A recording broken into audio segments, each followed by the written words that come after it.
Hello, good morning students. कैसे हैं आप सब लोग? उम्मीद है बढ़िया हैं, फर्स्ट क्लास होंगे। सब लोगों की तैयारी बहुत अच्छी चल रही होगी।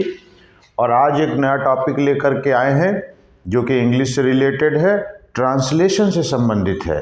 और आज आप ये देख पाएंगे कि जो ट्रांसलेशन जिससे आप डरते हैं, नहीं बना पा रहे हैं, नहीं आपसे ट्रांसलेशन बन रहा है, ग्रामर की मोटी मोटी बुक्स पढ़ रहे हैं, टीचर्स ने बहुत सारे रूल्स लिखा दिए हैं आपको, और कुल मिला के जो बेसिक फंडाज हैं जिसमें आप कहते हैं कि सर प्रेजेंट पास्ट फ्यूचर ये 3 टेंस होते हैं, उनके भी 4 पार्ट्स हैं, इंडेफिनिट है, कंटिन्यूअस है, परफेक्ट है, फिर परफेक्ट कंटिन्यूअस है, उस सारे में आप फंस जा रहे हैं।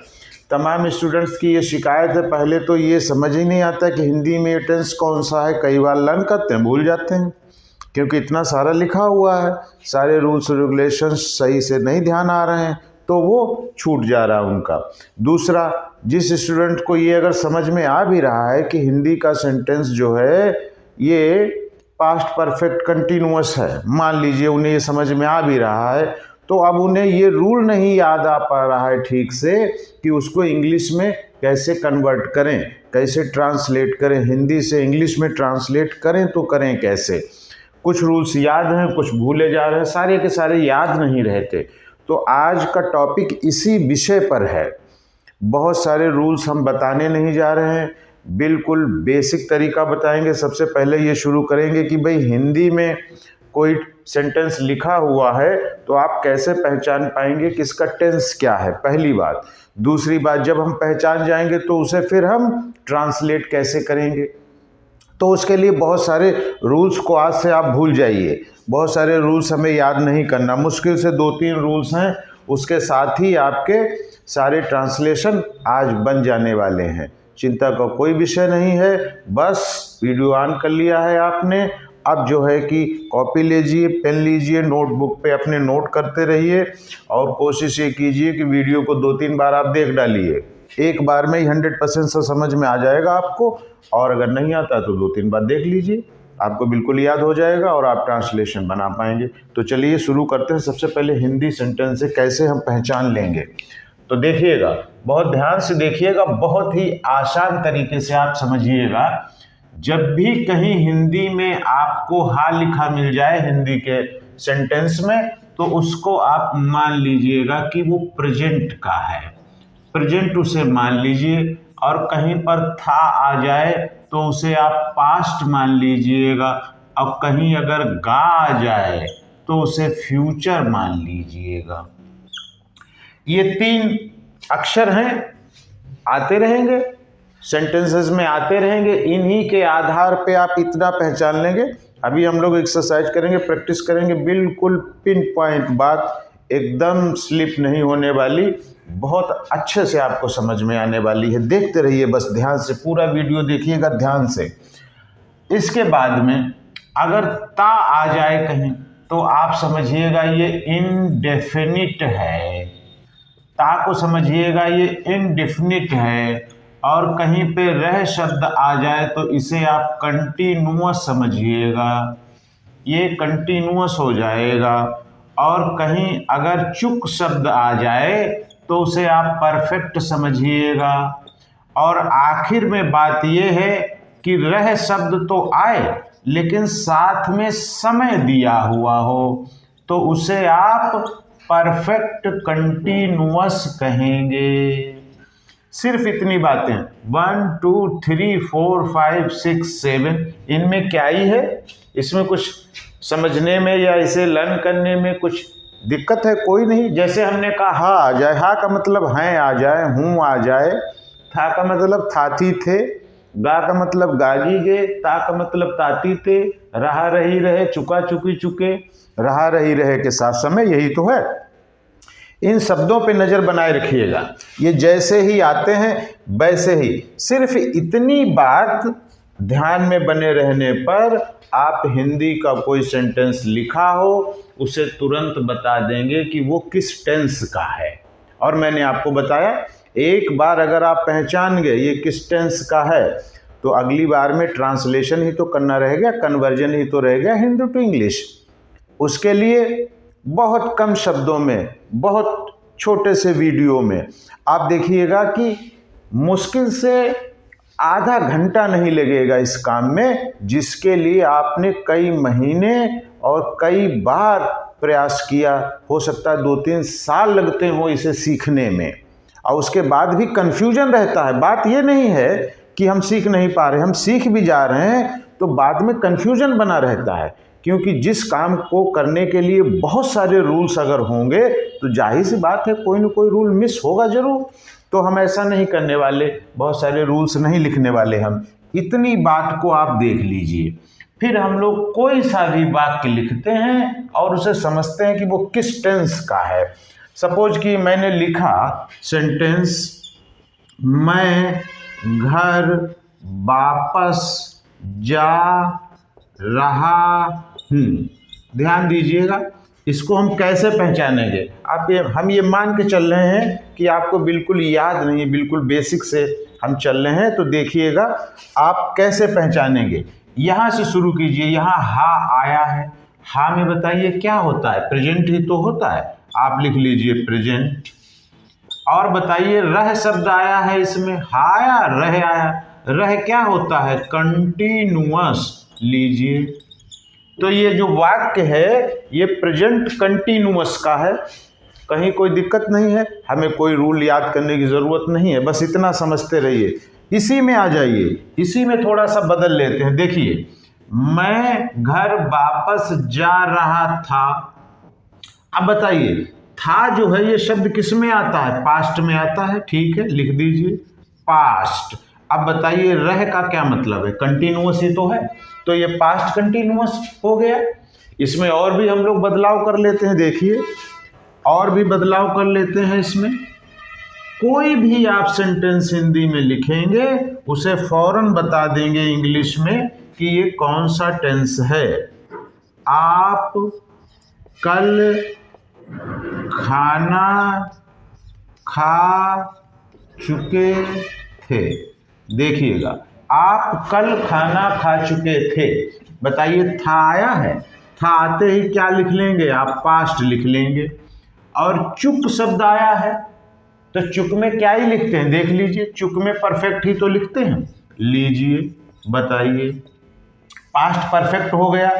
लेकिन ये पास्ट परफेक्ट हो गया है, अब आप कहेंगे कि सर इसमें कल की बात कर रहा है, तो कल से नहीं कह रहा है, टाइम बाउंडेशन नहीं कर रहा है, ये कोई एग्जैक्ट बात नहीं बता रहा है, कोई ड्यूरेशन समय की नहीं बता रहा है। तो इतना बस, आप कल खाना खा चुके थे। तो इसमें इतना ध्यान रखिए कि ये पास्ट परफेक्ट है, ये आपने पहचान लिया। था शब्द आया है, पास्ट है। चुक शब्द आया है, परफेक्ट है। इतनी बात क्लियर है। जरा देखिए, आप कल खाना खा चुके होंगे। देखिए, मैंने बदलाव कर दिया, होंगे। अब ये बताइएगा, गागी गेप किस में आता है, गा ढूंढिए, ये किस में आता है, फ्यूचर में आता है। लीजिए, हमने फ्यूचर लिख दिया, फ्यूचर। अब बताइए, चुक शब्द भी है तो फ्यूचर परफेक्ट हो गया। इसका मतलब ये है ज़्यादा देर नहीं लगेगी आपको पहचानने में। जरा सी प्रैक्टिस कर लीजिए, सिर्फ ये 2-4 बातें हैं, इनसे सारे आपके वाक्य आपको समझ में आने वाले हैं। बिल्कुल देर नहीं लगने वाली, धैर्य बनाए रखिए, पूरा वीडियो देखते रहिए। देखिए, रमेश 4 घंटे से पढ़ रहा था। रमेश 4 घंटे से पढ़ रहा था। देखिए, कितना ही आसान है पहचानना। आप बताइए, इसमें था आया है, ठीक है, था को आप क्या कहेंगे, पास्ट। इसमें रह शब्द आया है, इसमें और कोई शब्द आपको चुक शब्द नहीं दिख रहा है, रह शब्द आया है, तो आप कहेंगे सर रह तो कंटिन्यूअस में आता है। ठीक है, आपने लिख लिया, कंटिन्यूअस में रह शब्द आता है। लेकिन एक बात बताइए, रह और समय दोनों आए। देखिए, 4 घंटे आए हैं कि नहीं, तो रह भी आए और समय भी आए, तो केवल कंटिन्यूअस होता है कि परफेक्ट कंटिन्यूअस होता है, परफेक्ट कंटिन्यूअस होता है। लीजिए, ये लीजिए, परफेक्ट कंटिन्यूअस होता है। तो ये हो गया परफेक्ट कंटिन्यूअस। अब देखिए इसकी ट्रिक क्या है, कैसे याद कर लेते हैं। इतना आपको पता है केवल रह शब्द आता है तो कंटिन्यूअस होता है, ठीक, बस। अब एक बात बताइए, ये जो काम करते रहना है इसका हम कोई समय बता दें तो बात परफेक्ट हो जाएगी कि नहीं, एग्जैक्ट बात हो जाएगी। जब परफेक्ट हो जाएगी तो देखिए समय दिया है 4 घंटे, तो है तो कंटिन्यूअस ही लेकिन परफेक्ट है, तो पास्ट परफेक्ट कंटिन्यूअस। अब इसी वाक्य को थोड़ा सा और प्रैक्टिस कर लीजिए आप। जरा ये बताइए, हम यहाँ कह देते कि रमेश 4 घंटे से पढ़ रहा है, अगर हम ये कह दें तो है का मतलब क्या होता है, प्रेजेंट होता है। लीजिए प्रेजेंट होता है, और परफेक्ट तो है ही क्योंकि 4 घंटे दिए हैं तो परफेक्ट हो गया, और रहा रही यानी कंटिन्यूअस, तो प्रेजेंट परफेक्ट कंटिन्यूअस। और इसी में देख लीजिए ये हमने हटा दिया, हमने लिख दिया रमेश 4 घंटे से पढ़ रहा होगा, तो देखिए गा पे आ जाइए। अब गा का मतलब क्या होता है, फ्यूचर, यहाँ लिखिए फ्यूचर, लीजिए फ्यूचर हो गया। अब बताइए 4 घंटे का क्या मतलब है, परफेक्ट टाइम दिया है, और रहा रही का मतलब कंटिन्यूअस है, तो फ्यूचर परफेक्ट कंटिन्यूअस। इसमें जो आप 12 तरीके के वाक्य पढ़ते हैं फिर उनका निगेटिव इंट्रोगेटिव भी कर लेते हैं, ठीक है। तो कुल मिला के जो 36 टाइप के वाक्य आप लिखते हैं उसमें से कोई ऐसा वाक्य आपको नहीं मिलेगा जो आप ना पहचान पाएँ। आप अपनी बुक लीजिए या अपने आप से कोई आपको जहाँ पे ट्रांसलेशन के वाक्य दिए हों, जहाँ वो 36 प्रकार दिए हों, 12 प्रकार जो हैं वो दिए हों, उनमें से सेंटेंस आप लिख लीजिए, वाक्य कॉपी पर लिख लीजिए, फिर अपने आप बनाइए। क्या आप पहचान पाते हैं कि कौन सा वाक्य किस टेंस का, ये पहचानना इसलिए ज़रूरी है क्योंकि अगर आप पहचानेंगे नहीं तो इस पर कौन सा रूल लगाएंगे जो आप सही से बना पाएँ। रूल तो तभी लगा पाएंगे जब आप ये जान पाएंगे कि फ्यूचर परफेक्ट कंटिन्यूअस है कि नहीं है, कौन सा सेंटेंस जो है किस टेंस का है, ये पहले पहचानना जरूरी। जब आप पहचान जाएंगे तो उसको कन्वर्ट भी कर लेंगे। मैं आपसे पूछूं कि कोई एक अजनबी व्यक्ति है, इसके बारे में आप बताइए, तो कैसे आप बता पाएंगे, पहले उसे पहचानेंगे ना। जब उसे पहचान जाएंगे तब उसका नाम पता और सारी चीज़ें आप प्रयास करेंगे कि हाँ भाई ये व्यक्ति है। और जब तक आप उसे पहचान नहीं पाएंगे तो आप कहेंगे देखा तो है इसे मैंने कहीं, लेकिन पता नहीं कौन है ये, कहीं देखा है लेकिन याद नहीं आ रहा, आप पहचान नहीं पा रहे हैं उसे। तो इस तरीके से सेंटेंस कोई भी आए सबसे पहले तो उसे पहचानना होता है कि वो किस टेंस का है, और एक बार अगर हम पहचान गए तो फिर आप समझिएगा कुछ भी नहीं बचता। मैं आपको ऐसा नियम बताने जा रहा हूँ, ऐसी बात बताने जा रहा हूँ जहाँ बहुत सारा बंडल नहीं है, बहुत सारे 10, 20, 50, 100, 200 नियम नहीं है जो आप पढ़ते चले आ रहे हैं, फिर उनके आधार पे आप कन्वर्ट कर रहे हैं। फिर क्या होता है कि हाई स्कूल इंटरमीडिएट कई सालों तक 6 क्लास से लेकर के फिर इंटरमीडिएट तक यही करते रहते हैं कि वो नियम ही याद करते रहते हैं, लेकिन सही से ट्रांसलेशन बन नहीं पाता क्योंकि बीच बीच में भूल जाते हैं। अब आइएगा आपने इतना कर लिया, अब थोड़ा सा और बदलाव कर लीजिए। रमेश 4 घंटे से नहीं पढ़ रहा है, ये हमने नहीं शब्द जोड़ दिया इसमें, देखिए नहीं पढ़ रहा है। अब आप बताइए नहीं का मतलब क्या होता है, नॉट यानी निगेटिव। तो फ्यूचर परफेक्ट कंटिन्यूअस तो है लेकिन ये निगेटिव भी है, लीजिए आप निगेटिव जान गए, निगेटिव भी है। और अगर हम कहें क्या रमेश 4 घंटे से नहीं पढ़ रहा है, तो नहीं का निगेटिव तो है लेकिन क्या शब्द आ गया है, तो इसका मतलब ये इंटेरोगेटिव भी है, इसका मतलब ये इंटेरोगेटिव भी है, यानी निगेटिव भी है, इंटेरोगेटिव भी है और फ्यूचर परफेक्ट कंटिन्यूअस तो है ही है। बताइए, तो इससे ये साबित हो जाता है कि जो 36 प्रकार के आप वाक्य पढ़ते हैं उनमें से कोई भी वाक्य अगर लिख दिया जाए तो आप उसे बता देंगे, आप पहचान जाएंगे कि वो किस टेंस का है। और जब आप ये पहचान जाएंगे तो हमारे लिए बहुत आसान हो जाएगा इसे इंग्लिश में ट्रांसलेट करना।